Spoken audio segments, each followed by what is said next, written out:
Oh, my name is James Murua, and I'm a blogger. And my blog is jamesmurua.com, and it's an African literary blog. And so I cover the African literary scene.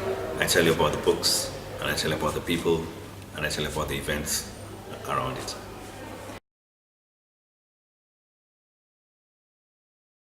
I've been to a few. In 2018, it has to be the Mboka. But it's the only one I've been to, but it's been really good. But some of the best ones I've been to, Abantu. It was in Soweto in 2016, and I didn't realize that a literary festival and literature could be used in that way. People were using literature to reclaim their humanity and themselves, and I really enjoyed that festival.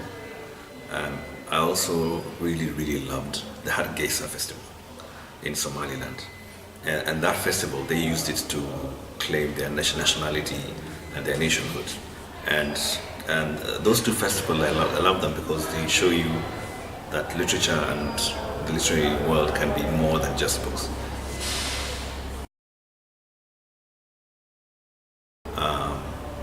I think they're going in the right direction. The most important things about these festivals is that people don't know each other, and festivals bring them together. And I think, however, for whatever format they decide to make or to use, whatever they decide to do, as long as they bring people together and they bring the people who are the practitioners, and they are able to infuse and exchange ideas. And this is how a society, a scene grows. So it's about meeting and fusing and getting new ideas. So as long as the festivals continue happening, because some festivals happen and they vanish. So as long as they keep happening and the right people keep coming to these festivals, then you will actually find like a new consciousness coming from them. So that for me is the future. I think the most important thing is for writers, it's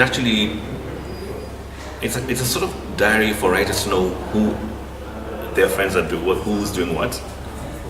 I've noticed it's very useful for that because there's been no such a service where, if this writer in Kenya is doing this and he has friends across the continent, they don't know what he's doing. Or there's this poet in Ghana who's doing this project and he doesn't, how does he get the word to the other writers? So for the writers, it's a useful service so that they know what's happening within their own industry. For publishers, I really wouldn't be able to tell you because I really don't deal with publishers so much. I'm more interested in the work and the writer. The publisher is a company that pushes their product. For me, the product is the writer and their book and the event that the writer is attending. So I've actually, in my mind, the way I see it is like the writer is a star. So everybody else actually just supports them. Yeah.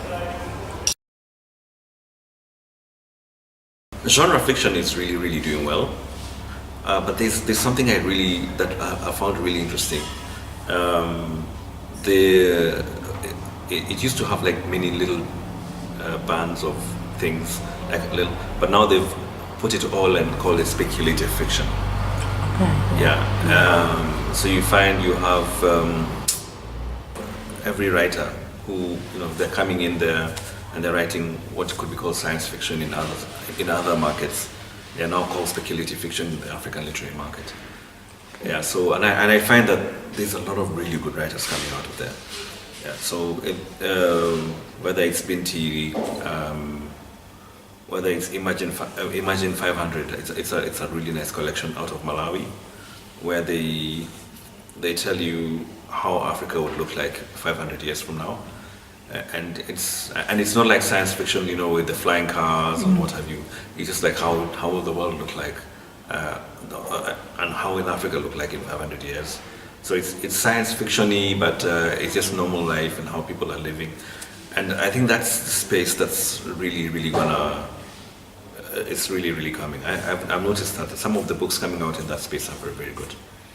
Yeah. So, and also like with festivals, I've noticed I've started seeing like festivals which are really specific, like poetry festival, a festival like that's starting to happen a lot on the continent, and I think that's going to happen a lot more. So my name is James Murua, and I run jamesmurua.com, and it's the best blog of everything. It's the best blog ever.